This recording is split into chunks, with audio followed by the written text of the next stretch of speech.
Chandigarh grenade attack ते DGP Punjab दा वड्डा खुलासा। पाकिस्तान बैठा हरविंदर रिंदा है मामले दा मास्टरमाइंड। रिंदा ने ही हैप्पी पासिया जरिए करवाया अटैक। चंडीगढ़ ब्लास्ट मामले दा मुख मुलजम रोहन मसीह गिरफ्तार। पंजाब पुलिस ते केंद्र एजेंसी ने जॉइंट ऑपरेशन दौरान किया काबू। मुलजम कोलो एक पिस्तौल ते जिंदा कारतूस भी बरामद। दिल्ली दे सीएम अरविंद केजरीवाल ने सुप्रीम कोर्ट तो मिली राहत। 170 दिनों बाद जेल तो आउणगे बाहर। केस 10 लाख के मुचलके ते मिली बेल। सुप्रीम कोर्ट ने केजरीवाल नूं शर्तां दे नाल दित्ती जमानत। केस नूं लैके नहीं करनगे जनतक टिप्पणी। सीएम दफ्तर जाण अते सरकारी फाइलां ते दस्तखत करन दी भी मनाही। केजरीवाल केस फैसला सुणाउंदिआं सुप्रीम कोर्ट के जज उज्जवल भुइया की सख्त टिप्पणी। कहा पिंजरे दे तोते वाले अक्स तो बाहर आवे। सीबीआई गिरफ्तारी की ताकत का सोच समझ के होवे इस्तेमाल। केजरीवाल की जमानत दिल्ली तो लेके पंजाब तक जश्न का माहौल। आप वर्कर्स ने वंडे लड्डू।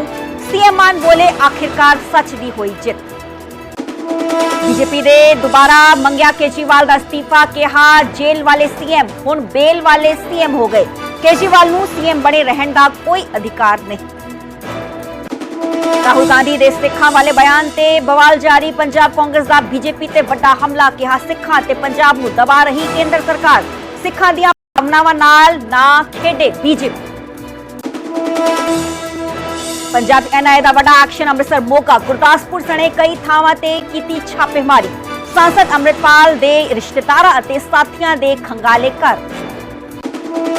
सांसद अमृतपाल सिंह दी चोण रद्द करने की पिटीशन ते हाई कोर्ट ने जारी किया नोटिस। अमृतपाल दे नाल खडूर साहब दे सारे उम्मीदवारों नूं नोटिस। उम्मीदवार रह चुके विक्रमजीत सिंह वालों पाई गई है पिटीशन।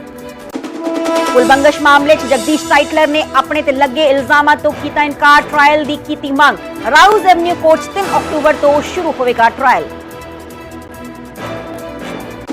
हिमाचल दे शिमला ते बाद मंडी च मस्जिद ते बवाल। गैर कानूनी उसारी खिलाफ हिंदू संगठनां दा जोरदार प्रदर्शन।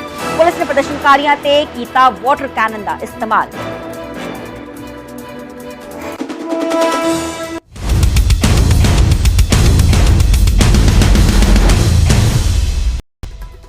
सत श्री अकाल जी, मैं हां सरबजोत कौर। न्यूज़ 18 पंजाब देख रहे सारे दर्शकों का स्वागत है। बुलेटिन की शुरुआत करते गल करांगे चंडीगढ़ ग्रेनेड अटैक की, जिस नूं लैके पंजाब के डीजीपी गौरव यादव दे वल्लों एक वड्डा खुलासा किया गया है कि हरविंदर रिंदा है ग्रेनेड अटैक का मास्टरमाइंड। इस विचाले रिंदा ने हैप्पी पाशिया जरिए अटैक पूरा करवाया सी, यानी कि जो रिंदा है वो जो चंडीगढ़ ब्लास्ट हुआ उसका मास्टरमाइंड दस्सिया जा रहा है। इस विचाले डीजीपी गौरव यादव कहते हुए नजर आए कि आईएसआई के इशारे ते हरविंदर रिंदा दे वल्लों इस पूरी प्लानिंग नूं अंजाम दिता गया सी। मास्टरमाइंड चंडीगढ़ ग्रेनेड अटैक दा हरविंदर रिंदा है, जिस दे वल्लों अमेरिका च बैठे हुए हैप्पी पाशिया दे एसोसिएट्स के जरिए ही आप पूरा जो है अटैक करवाया गया।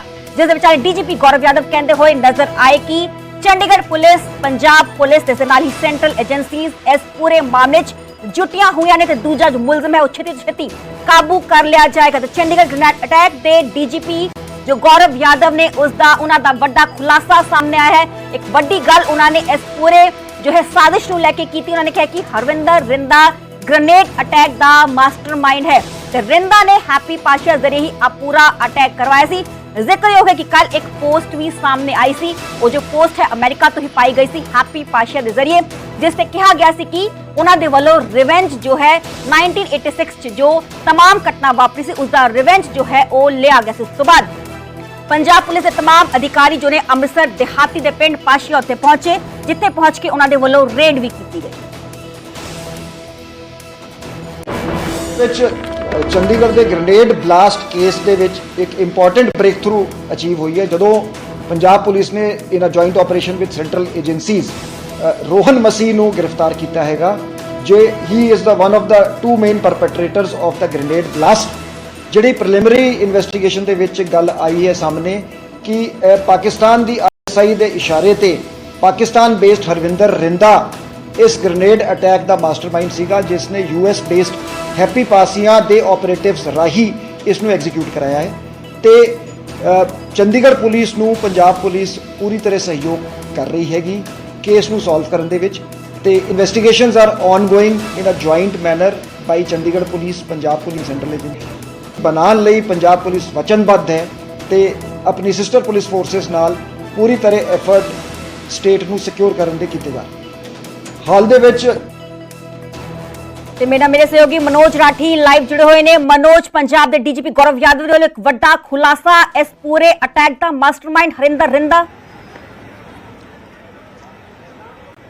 देखो बिल्कुल सरबजोत असी जब ये पूरी घटना हुई सी उहदे विच कई जिहड़े क्लू है वो सामने आए सी कि किस तरह ये चंडीगढ़ दे विच जिहड़ा ब्लास्ट होया उहदा माइंड कौन है, क्योंकि हैप्पी पाशिया दा जद ये पूरा एक वायरल हुंदा है पोस्ट उस तो बाद एजेंसी जिहड़ी हैगी दे विच काम करदी है तो किते ना किते कनैक्शन जिहड़ा है वो जरूर सामने आ रहा सी, क्योंकि हैप्पी पाशिया रिंदा दा बहुत खासम खास है और विदेश च बह के किस तरह वो नैक्सस चला रहा। पहली गल। दूजा इहदे विच यह है कि जिहड़ा भी नकोदर 1986 गोली कांड नूं लैके कई चीज़ां दा जिहड़ा जिक्र किया गया दी पोस्ट, क्योंकि उहदे विच मिलाया जिहड़ा कनैक्शन है वो जरूर किते ना किते जुड़ रहा सीगा, क्योंकि जिहड़े रिटायर्ड अफसर इस ते किराए ते रहिंदे सीगे वो उस वेले उत्थे दे SHO सीगे तां किते ना किते कनैक्शन जिहड़े वो जरूर सामने आ रहे सीगे, जिस नूं लैके पुलिस लगातार इहदे विच काम कर रही सी। चंडीगढ़ पुलिस दी असीं गल कर लईए, पंजाब पुलिस दी असीं गल कर लईए, एजेंसीज़ दी असीं गल कर लईए, क्योंकि DGP गौरव यादव वल्लों जिहड़ी जानकारी दित्ती गई है कि ये पूरा ज्वाइंट ऑपरेशन दे नाल ही इस नूं काबू किया गया है और ये जिहड़ा रॉबिन मसीह है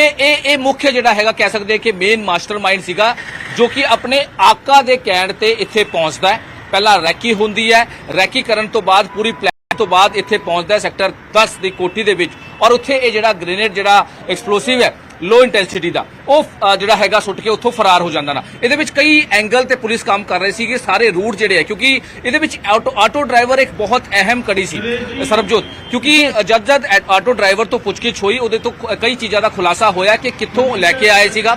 43 ਬੱਸ ਸਟੈਂਡ ਤੋਂ ਉਹਨਾਂ ਨੂੰ ਚੁੱਕਿਆ, ਵੋਲਵੋ ਬੱਸ ਦੇ ਵਿੱਚ ਆਏ ਸੀਗੇ, ਅੰਮ੍ਰਿਤਸਰ ਦੀ ਬੱਸ ਸੀਗੀ ਜਿਹੜੀ ਵੋਲਵੋ ਹੈ ਜਿਹਦੇ ਵਿੱਚ ਉਹ ਆਏ ਹੈ ਔਰ ਉਸ ਤੋਂ ਬਾਅਦ ਇਹ ਉੱਥੋਂ ਸਿੱਧਾ ਚੰਡੀਗੜ੍ਹ ਸੈਕਟਰ 10 ਪਹੁੰਚੇ ਹੈ। ਵਾਰਦਾਤ ਨੂੰ ਅੰਜਾਮ ਦੇ ਕੇ ਸਿੱਧਾ ਸੈਕਟਰ 17-18 ਦੀ ਲਾਈਟ ਪੁਆਇੰਟ ਤੇ ਇਹ ਆਟੋ ਤੇ ਉਤਰ ਜਾਂਦੇ ਨੇ ਔਰ ਉਸ ਤੋਂ ਬਾਅਦ ਇਹ ਅਚਾਨਕ ਫਰਾਰ ਹੋ ਜਾਂਦੇ ਨੇ। ਹੁਣ ਤੱਕ ਦੀ ਇਹ ਵੀ ਇਨਫੋਰਮੇਸ਼ਨ ਹੈ ਸਰਬਜੋਤ ਕਿ ਇਹ ਜਿਹੜੇ ਹੈਗੇ ਆਪਣੇ ਲਗਾਤਾਰ ਠਿਕਾਣੇ ਬਦਲ ਰਿਹਾ ਸੀਗਾ ਰੋਬਿਨ ਮਸੀਹ ਤੇ ਇਹਦੇ ਹੋਰ ਵੀ ਕਈ ਸਾਥੀ ਨੇ ਜਿਨ੍ਹਾਂ ਨੇ ਇਹਨੂੰ ਲੌਜਿਸਟਿਕ ਚੀਜ਼ਾਂ ਮੁਹੱਈਆ ਕਰਾਈ, ਜਿਸ ਨੂੰ ਲੈ ਕੇ ਹੁਣ ਪੁਲਿਸ ਉਹਨਾਂ ਦੀ ਵੀ ਭਾਲ ਕਰ ਰਹੀ ਹੈ। ਹਾਲਾਂਕਿ ਕਈ ਲੋਕਾਂ ਨੂੰ ਡਿਟੇਨ ਕੀਤਾ ਗਿਆ ਹੈ। ਜਲਦੀ ਇਹਦੇ ਵਿੱਚ ਹੋਰ ਵੀ ਖੁਲਾਸੇ ਪੰਜਾਬ ਪੁਲਿਸ ਕਰੂਗੀ, ਕਿਉਂਕਿ SSOC state special operation cell ਉਹਨਾਂ ਨੇ ਕਾਬੂ ਕੀਤਾ ਗਿਆ, ਉਹਨਾਂ ਦੀ ਕਸਟਡੀ ਦੇ ਵਿੱਚ ਅੰਮ੍ਰਿਤਸਰ ਹੈਗਾ। ਲੇਕਿਨ ਇਹਦੇ ਵਿੱਚ ਕਈ ਚੀਜ਼ਾਂ ਦਾ ਖੁਲਾਸਾ ਹੁਣ ਸਾਹਮਣੇ ਆ ਰਿਹਾ ਹੈ ਕਿ ਕਿਸ ਤਰ੍ਹਾਂ ਇਹ ਪੂਰੀ ਰਿਵੈਂਜ ਯਾਨੀ ਕਿ ਆਪਣੀ ਦੁਸ਼ਮਣੀ ਜਿਹੜੀ ਹੈਗੀ ਉਹ ਸੀਗੀ ਔਰ ਪੁਰਾਣੀ ਰਿਵੈਂਜ ਸੀਗੀ, ਜਿਸ ਕਰਕੇ ਇਸ ਪੂਰੇ ਹਮਲੇ ਦੀ ਵਾਰਦਾਤ ਨੂੰ ਅੰਜਾਮ ਦਿੱਤਾ।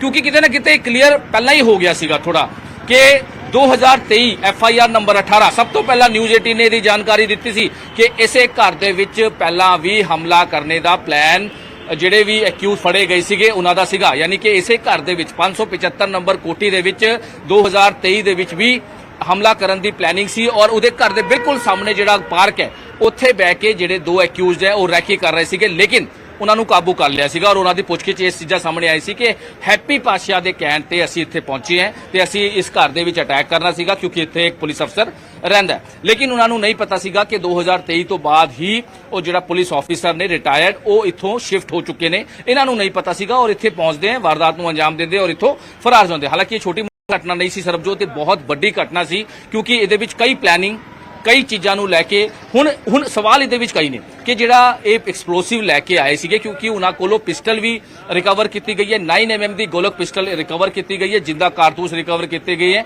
ਔਰ ਇਹ ਵੀ ਗੱਲ ਸਾਹਮਣੇ ਆ ਰਹੀ ਕਿ ਜਦ ਉਹ ਚੰਡੀਗੜ੍ਹ ਪਹੁੰਚੇ ਸੀਗੇ ਔਰ ਬੈਗ ਦੇ ਵਿੱਚ ਜਿਹੜਾ ਰੋਬਿਨ ਮਸੀਹ ਹੈ ਜੋ ਮੁੱਖ ਜਿਹੜਾ ਮੇਨ ਜਿਹੜਾ ਇਹਦੇ ਵਿੱਚ ਮੇਨ ਜਿਹੜਾ ਮਾਸਟਰਮਾਈਂਡ ਹੈ ਉਹਦੇ ਹੀ ਬੈਗ ਦੇ ਵਿੱਚ ਗ੍ਰੇਨੇਡ ਵੀ ਸੀਗਾ ਜਿਹੜਾ ਐਕਸਪਲੋਸਿਵ ਹੈ ਔਰ ਉਹਦੇ ਹੀ ਜਿਹੜਾ ਬੈਗ ਦੇ ਵਿੱਚ ਪਿਸਟਲ ਵੀ ਸੀਗੀ ਜਿਹੜੀ DGP ਜਾਂ ਫਿਰ ਪੁਲਿਸ ਅਧਿਕਾਰੀਆਂ ਵੱਲੋਂ ਜਾਣਕਾਰੀ ਦਿੱਤੀ ਜਾ ਰਹੀ ਹੈ ਔਰ ਪ੍ਰਾਇਮਰੀ ਇਨੀਸ਼ੀਅਲੀ ਇਨਵੈਸਟੀਗੇਸ਼ਨ ਦੇ ਵਿੱਚੋਂ ਕਈ ਚੀਜ਼ਾਂ ਦਾ ਖੁਲਾਸਾ ਵੀ ਕਰਦੇ ਨਜ਼ਰ ਆ ਰਹੇ ਨੇ ਕਿ ਕਿੱਥੇ ਇਹ ਪਲੈਨਿੰਗ ਹੋਈ, ਕਿੱਥੇ ਉਹਨਾਂ ਨੂੰ ਇਹ ਸਾਰਾ ਗ੍ਰੇਨੇਡ ਜਿਹੜਾ ਹੈਗਾ ਜਿਹੜਾ ਵੀ ਐਕਸਪਲੋਸਿਵ ਹੈ ਕਿੱਥੇ ਮੁਹੱਈਆ ਕਰਾਇਆ ਗਿਆ ਔਰ 2 ਦਿਨ ਪਹਿਲਾਂ ਉਹ ਚੰਡੀਗੜ੍ਹ ਪਹੁੰਚੇ ਸੀਗੇ। ਚੰਡੀਗੜ੍ਹ ਪਹੁੰਚਣ ਤੋਂ ਬਾਅਦ ਉਹਨਾਂ ਨੇ ਪੂਰੀ ਰੈਕੀ ਕੀਤੀ ਹੈ ਕਿਉਂਕਿ ਦੇਖੋ ਸੈਂਟਰਲ ਏਜੰਸੀਆਂ ਇਹਦੇ ਵਿੱਚ ਲੱਗੀ ਹੋਈ ਸੀ, ਸੈਂਟਰਲ ਏਜੰਸੀਆਂ ਦੇ ਨਾਲ ਕਈ ਚੀਜ਼ਾਂ ਨੂੰ ਲੈ ਕੇ ਹੁਣ ਜਿਹੜਾ ਹੈਗਾ ਪੁਲਿਸ ਇਨਵੈਸਟੀਗੇਸ਼ਨ ਕਰ ਰਹੀ ਹੈ।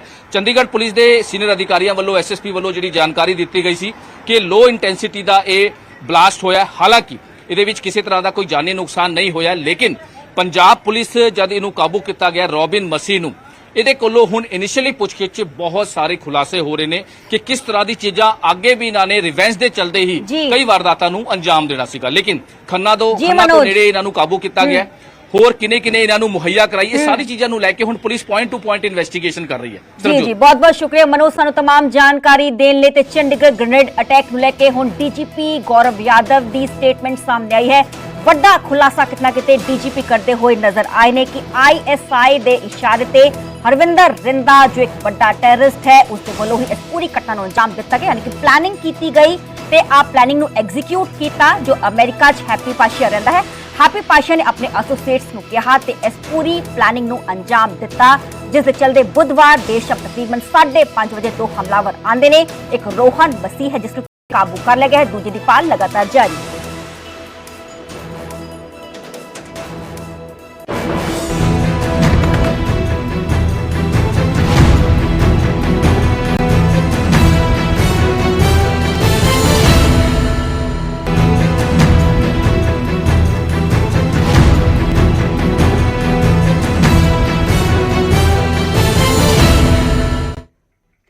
ਅੱਗੇ ਵਧਾਂਗੇ ਤੇ ਗੱਲ ਕਰਾਂਗੇ ਆਪ ਸੁਪਰੀਮੋ ਅਰਵਿੰਦ ਕੇਜਰੀਵਾਲ ਦੀ। ਦਿੱਲੀ ਦੇ ਸੀਐਮ ਅਰਵਿੰਦ ਕੇਜਰੀਵਾਲ ਨੂੰ ਸੁਪਰੀਮ ਕੋਰਟ ਤੋਂ ਇੱਕ ਵੱਡੀ ਰਾਹਤ ਮਿਲੀ ਹੈ। ਸੁਪਰੀਮ ਕੋਰਟ ਤੋਂ ਸੁਪਰੀਮ ਰਾਹਤ ਮਿਲੀ ਹੈ। ਕੇਜਰੀਵਾਲ ਨੂੰ ਸੁਪਰੀਮ ਕੋਰਟ ਤੋਂ ਜ਼ਮਾਨਤ ਦਿੱਤੀ ਗਈ ਹੈ। 10 ਲੱਖ ਦੇ ਮੁਚਲਕੇ ਤੇ ਆ ਬੇਲ ਮਿਲੀ ਹੈ ਤੇ ਸ਼ਰਾਬ ਘੋਟਾਲੇ 'ਚ ਸੀਬੀਆਈ ਕੇਸ 'ਚ ਆ ਜ਼ਮਾਨਤ ਦਿੱਤੀ ਗਈ ਹੈ। ਸੁਪਰੀਮ ਕੋਰਟ ਦੇ ਵੱਲੋਂ ਕੇਜਰੀਵਾਲ ਨੂੰ ਸ਼ਰਤਾਂ ਦੇ ਨਾਲ ਆ ਜ਼ਮਾਨਤ ਦਿੱਤੀ ਹੈ, ਬੇਲ ਮਿਲੀ ਹੈ। ਕੇਜਰੀਵਾਲ ਨੂੰ ਟ੍ਰਾਇਲ ਕੋਰਟ 'ਚ ਪੇਸ਼ ਹੋਣਾ ਪਵੇਗਾ। ਸੁਪਰੀਮ ਕੋਰਟ ਦੇ ਵੱਲੋਂ तमाम ਕੰਡੀਸ਼ਨਸ ਦਾ ਜ਼ਿਕਰ ਕੀਤਾ ਗਿਆ ਹੈ। ਸੁਪਰੀਮ ਕੋਰਟ ਦੇ ਵੱਲੋਂ ਇਹ ਵੀ ਕਿਹਾ ਗਿਆ ਕਿ ਗਵਾਹਾਂ ਨਾਲ ਸੰਪਰਕ ਨਹੀਂ ਕਰਨਗੇ ਅਰਵਿੰਦ ਕੇਜਰੀਵਾਲ। ਕੇਸ ਨੂੰ ਲੈ ਕੇ ਜਨਤਕ ਟਿੱਪਣੀ ਉਹਨਾਂ ਦੇ ਵੱਲੋਂ ਨਹੀਂ ਕੀਤੀ ਜਾਏਗੀ। ਜੋ ਬਾਕੀਆਂ ਸਾਰੀਆਂ ਕੰਡੀਸ਼ਨਸ ਲਗਾਈਆਂ ਗਈਆਂ ਨੇ, ਦਫ਼ਤਰ ਨਹੀਂ ਜਾ ਸਕਣਗੇ ਅਰਵਿੰਦ ਕੇਜਰੀਵਾਲ, ਸਰਕਾਰੀ ਫਾਈਲਾਂ ਤੇ ਦਸਤਖਤ ਨਹੀਂ ਕਰ ਸਕਣਗੇ। ਫੈਸਲੇ ਸੁਣਾਉਣ ਦੇ ਦੌਰਾਨ ਸੁਪਰੀਮ ਕੋਰਟ ਦੇ ਜੱਜ ਉਜਵਲ ਪੁਰੀਆ ਨੇ ਸੀਬੀਆਈ ਤੇ ਸਖਤ ਟਿੱਪਣੀਆਂ ਵੀ ਕੀਤੀਆਂ ਨੇ ਅਤੇ ਕਿਹਾ ਹੈ ਕਿ ਪਿੰਜਰੇ 'ਚ ਕੈਦ ਤੋਤੇ ਦੇ ਅੱਖ ਤੋਂ ਦੂਰ ਹੋਵੇ। ਸੀਬੀਆਈ ਤਲਕ ਟਿੱਪਣੀ ਸੁਪਰੀਮ ਕੋਰਟ ਦੇ ਵੱਲੋਂ ਕੀਤੀ ਗਈ। ਸੀਬੀਆਈ ਨਿਰਪੱਖ ਹੋਵੇ, ਸ਼ੱਕ ਤੋਂ ਪਰੇ ਹੋਵੇ। 22 ਮਹੀਨੇ ਤੱਕ ਗ੍ਰਿਫਤਾਰੀ ਦੀ ਲੋੜ ਕਿਉਂ ਨਹੀਂ ਲੱਗੀ ਤੇ ਈਡੀ ਕੇਸ 'ਚ ਮਿਲੀ ਬੇਲ ਰੋਕਣ ਦੇ ਲਈ ਸੀਬੀਆਈ ਨੇ ਗ੍ਰਿਫਤਾਰੀ ਕੀਤੀ ਸੀ ਤੇ ਗ੍ਰਿਫਤਾਰੀ ਦੇ ਸਮੇਂ ਤੇ ਸਵਾਲ ਖੜੇ ਕੀਤੇ ਗਏ ਸੀ। ਸੀਬੀਆਈ ਦੇ ਵੱਲੋਂ ਗ੍ਰਿਫਤਾਰੀ ਕੀਤੀ ਗਈ ਸੀ ਤੇ ਇਸ ਦੇ ਵਿਚਾਲੇ तमाम ਤਸਵੀਰਾਂ ਤੁਸੀਂ ਦੇਖ ਪਾ ਰਹੇ ਹੋ। ਹਾਲਾਂਕਿ ਸੁਪਰੀਮ ਕੋਰਟ ਦੇ ਵੱਲੋਂ ਅਹਿਮ ਟਿੱਪਣੀਆਂ ਕੀਤੀਆਂ ਗਈਆਂ।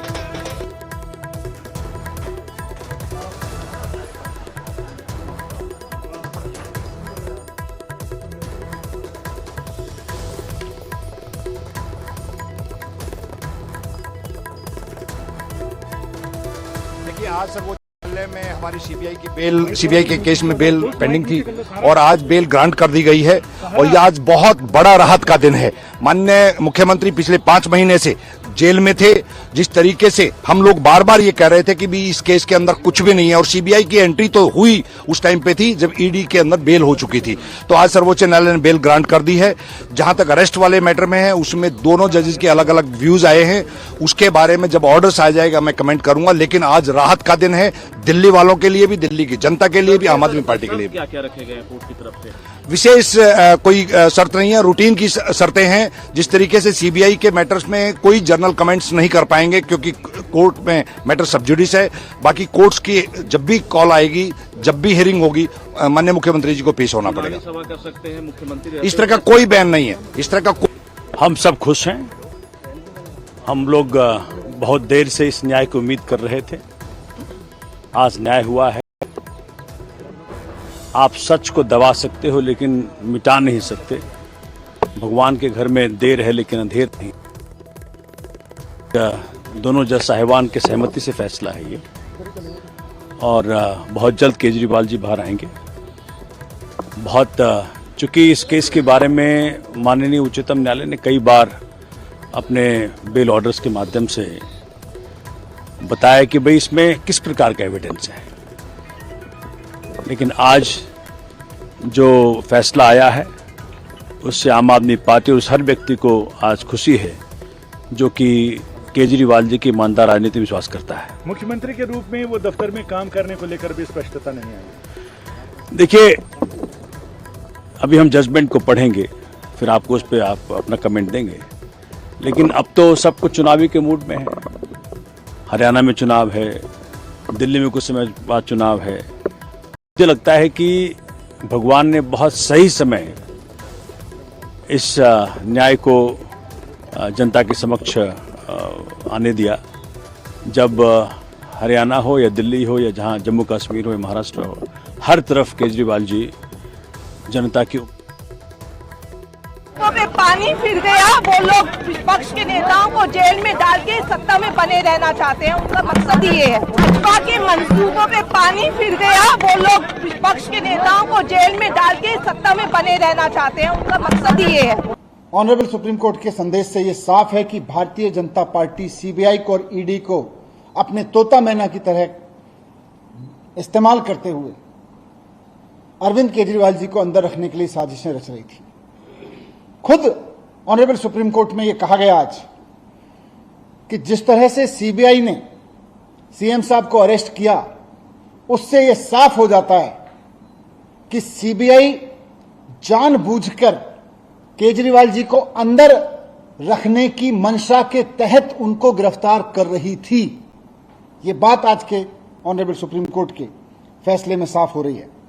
भारतीय जनता पार्टी की यह मंशा थी कि अरविंद केजरीवाल जी अंदर रहें जेल के। इसलिए जब ईडी से केजरीवाल जी बाहर आने लगे तो उस वक्त सीबीआई से उनको अरेस्ट कराया गया।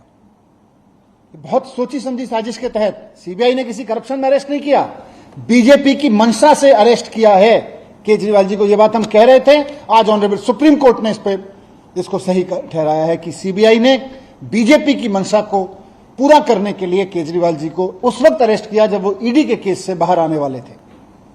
तो भारतीय जनता पार्टी को इस पर थोड़ा सा आत्मावलोकन करना चाहिए, शर्म महसूस करनी चाहिए इस बात के लिए कि इतना खुलेआम वो सीबीआई का दुरुपयोग कर रही थी। आज सुप्रीम कोर्ट में एक्सपोज हो गई है बुरी तरह से भारतीय जनता पार्टी। हमारे पार्टी के मुखिया अरविंद केजरीवाल जी की रिहाई ने यह साबित कर दिया है कि भारतीय जनता पार्टी के झूठ का पहाड़ ध्वस्त हो चुका है। माननीय सर्वोच्च न्यायालय का फैसला, जिसमें साफ तौर पे कहा गया कि जब ईडी से उनको जमानत मिल गई तो 22 महीने बाद वो सीबीआई सो के जागती है, जिसने 22 महीने पहले केजरीवाल जी से पूछताछ की थी, 22 महीने बाद सो के जागती है कि केजरीवाल को अरेस्ट करना है। इसका मतलब सीबीआई की अरेस्ट, ईडी की अरेस्ट, ये अपनी खुद की जांच एजेंसी की अरेस्ट नहीं थी, नरेंद्र मोदी सरकार के द्वारा कराई गई अरेस्ट थी। तो तानाशाही का अंत होता है, झुकते हैं तानाशाह, झुकाने वाला चाहिए, और वो झुकाने वाला व्यक्ति है अरविंद केजरीवाल, जिन्होंने अपने संघर्ष की बदौलत, अपनी ईमानदारी की बदौलत, अपनी निष्ठा की बदौलत दिल्ली के और देश के लोगों की सेवा करके पूरे देश में अपनी लोकप्रियता हासिल की है। उनको जेल के सीखचों के पीछे आप नहीं रख सकते, जेल के सीखचों के पीछे रख के उनके हौसलों को आप तोड़ नहीं सकते। तो ये आम आदमी पार्टी के एक एक कार्यकर्ता के लिए बहुत खुशी का क्षण है, पूरे देश के लिए और दिल्ली के लिए बहुत ही खुशी का क्षण है। अब हरियाणा और दिल्ली के रण में भारतीय जनता पार्टी को बुरी तरीके से हम लोग पराजित करेंगे, और केजरीवाल जी के बाहर आने के बाद उस अभियान में भी बहुत बड़ी मजबूती मिलेगी। आम आदमी पार्टी को और ताकत मिलेगी, और पार्टी का एक कार्यकर्ता होने के नाते दिल्ली का एक दिल्ली और पंजाब और पूरे देश भर का एक नागरिक होने के नाते मैं तहे दिल से स्वागत करता हूं इस फैसले का। और बस एक ही चीज कहना चाहता हूं इस भावुक लम्हे में कि वेलकम बैक अरविंद केजरीवाल। देखिए, मुझे लगता है कि सुप्रीम कोर्ट का फाइनल ऑर्डर आने के बाद एक बार उसको पूरी तरीके से पढ़ने के बाद वकीलों के साथ बैठ के आगे की रणनीति बनाई जाएगी, पर्टिकुलरली कंडीशंस को लेकर जिसके तहत बेल दी गई है। अभी क्योंकि एक अंश ही सुप्रीम कोर्ट का ओरली पढ़ा गया कोर्ट में, तो उस पर मैं विस्तार से टिप्पणी नहीं करना चाहूँगा। एक बार जजमेंट की कॉपी मिल जाए, मुख्यमंत्री जी रिहा हो जाएं, और उसके बाद वकीलों के साथ बैठकर आगे की रणनीति बनाएंगे। लेकिन मोटे मोटे तौर पर आज उनकी रिहाई के इस आदेश से केवल आम आदमी पार्टी में नहीं बल्कि दिल्ली और देश में एक खुशी की लहर दौड़ गई है, और एक लंबे संघर्ष के बाद अरविंद केजरीवाल जी लौट रहे हैं। लगता है कि बहुत ज्यादा समय तक झूठ के दम पर आप सच को कैद नहीं कर सकते। आखिरी सवाल कि अरविंद केजरीवाल के रिहाई के बाद हरियाणा में जो चुनाव हो रहे हैं उसका उस चुनाव पर भी असर होगा? नहीं, देखिए, जाहिर तौर पर अरविंद केजरीवाल जी अब हरियाणा की चुनाव जो है उसकी बागडोर संभालेंगे। आम आदमी पार्टी हर चुनाव, दिल्ली हो, पंजाब हो, गुजरात हो या फिर आने वाला हरियाणा का चुनाव हो, वो सब अपने नेता, अपने राष्ट्रीय संयोजक अरविंद केजरीवाल जी की अध्यक्षता में लड़ती आई है। ये मेरा विश्वास है कि आते ही वे हरियाणा चुनाव में शिरकत भी लेंगे और उसकी कमान संभालेंगे आम आदमी पार्टी की ओर से। सब तो पहला ऑनरेबल सुप्रीम कोर्ट का बहुत बहुत धन्यवाद। उन्होंने आज साडे मानयोग आम आदमी पार्टी के सुप्रीमो अरविंद केजरीवाल जी को भारतीय जनता पार्टी द्वारा बनाए एक झूठे फर्जी केस में जमानत दी है। सो ऑनरेबल सुप्रीम कोर्ट का बहुत बहुत धन्यवाद। और आखिरकार मैं समझदा कि सच की जित हुई हैगी। सच नूं दबाया नहीं जा सकता, सच लंबा समा दब के नहीं रह सकता, आखिरकार सच ने बाहर आना होंदा है। सो अज मैं समझदा सच की बहुत बड़ी जित हुई है। सो अरविंद केजरीवाल जी नूं, आम आदमी पार्टी के सारे वलंटियरां नूं, सारे लीडर साहबान नूं बहुत बहुत मुबारकां, सारे जणिਆਂ नूं बहुत बहुत शुभकामनावां।